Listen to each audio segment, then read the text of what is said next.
สบายดีพี่น้องมาสุขคนเด้อมากินยำสลัดนำกันยำสลัดป้าเพิ่นเฮ็ดผูกแขนส่งลุงกลับอเมริกาเนาะพี่น้องเนาะผูกแขนเมื่อคืนนี่แหละก็มันเหลือเมื่อคืนนี่เพิ่นเอาไว้เนาะเพิ่นก็สิเอามากินพี่น้องเอ้ยสบายดีพี่น้องมาสุขคนมากินยำสลัดนำกันเด้อพี่น้องเด้อมายำสลัด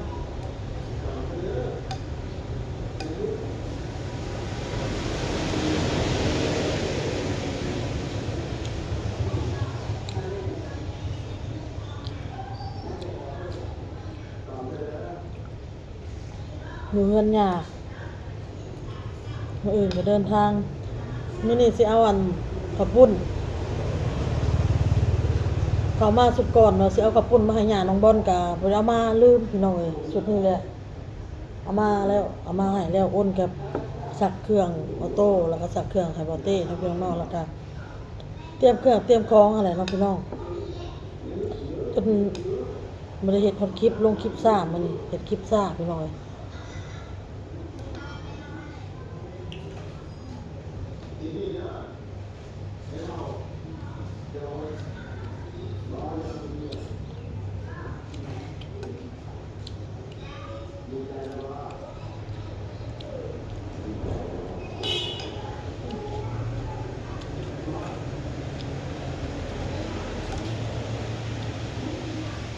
ยำสลัดเพิ่นใส่มักสลีน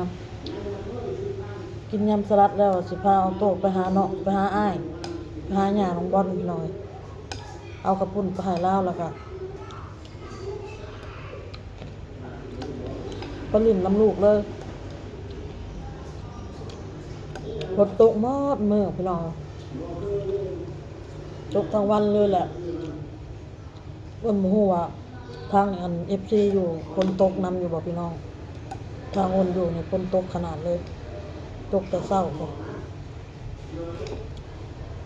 ว้าวเช้าก็บ่เช้าอยากไปหาลูกก็ยังบ่ได้ไปพี่น้องฝนตกนี่ลองเบิ่งนี่สะบั้นแล้วนี่ใครแน่แล้วนี่ฝนบ่ตก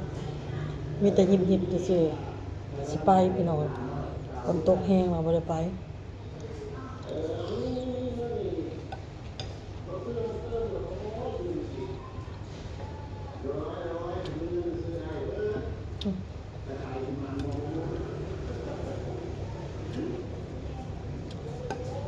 กินบ่ลูกอันนี้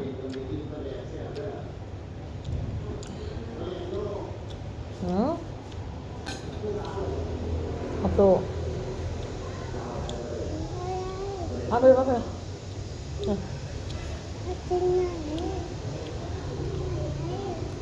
อืมกินยังกินยำทำไมเอาน้ำให้เลยเอาโตอยากกินน้ำเอาน้ำมากินแล้ว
ซี่ก็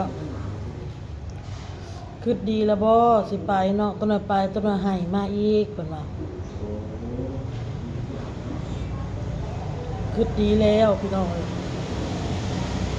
สิสู้แล้วไปแบบนี้เพราะว่าไปสุดก่อนน่ะผัดมันบ่เป็นคือใจเฮาคิดนะพี่น้องไปสุดก่อนไปสุดนี้ก็ถามว่าคิดฮอดลูกคิดฮอดผัวบ่พี่น้องก็คิดฮอดพี่น้องคิดฮอดก็สิอดเอาครับจะได้ก็ให้เรื่องให้อะมันก็สิให้อยู่แล้วแหละพี่น้องเพราะว่าเฮาคิดฮอดลูกคิดฮอดผัวแต่ว่าเฮาก็สิอดเอาเฮาก็สิต้องอดต้องสู้นั่นแหละต้องอดทนเอาคิดฮอดนั่นแหละเพราะว่าคนคิดว่าหลายครอบครัวนะที่แบบไปหาเงินแบบนี้อะนะแบบจากลูกจากผัวจากครอบครัวไปนี่ก็หลายเนาะพี่น้องเนาะ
แซ่บๆหน่อย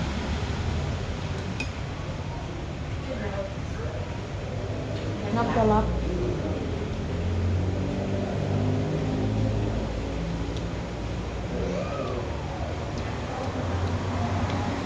ของโต้ไปอยู่กับยา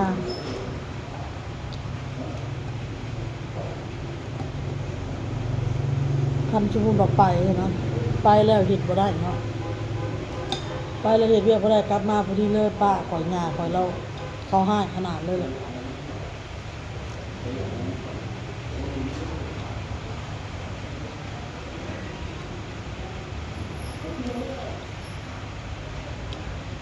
ยาเราก็ออกเวียกมาเอาลูกให้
เครื่องผลเนาะงาเราเป็นในบ้านมันติดเนาะตกลิ้นเลยเนาะน้องเมื่อเช้ามีพี่ยังว่าตกอันตกจากมาละยุดแต่ก็ตกลิ้นนะสุดยอด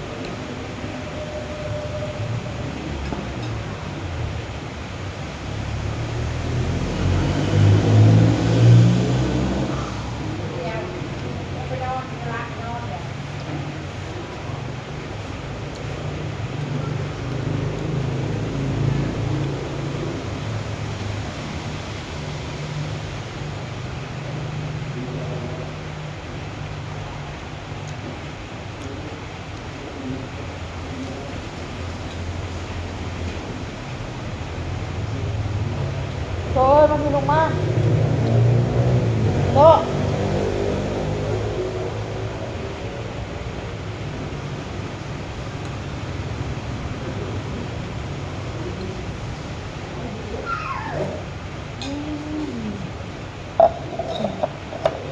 นะสวัสดีครับเร็ว พี่จ๋า สวัสดีครับพี่น้ำบะเริ่มมาน้ำนะ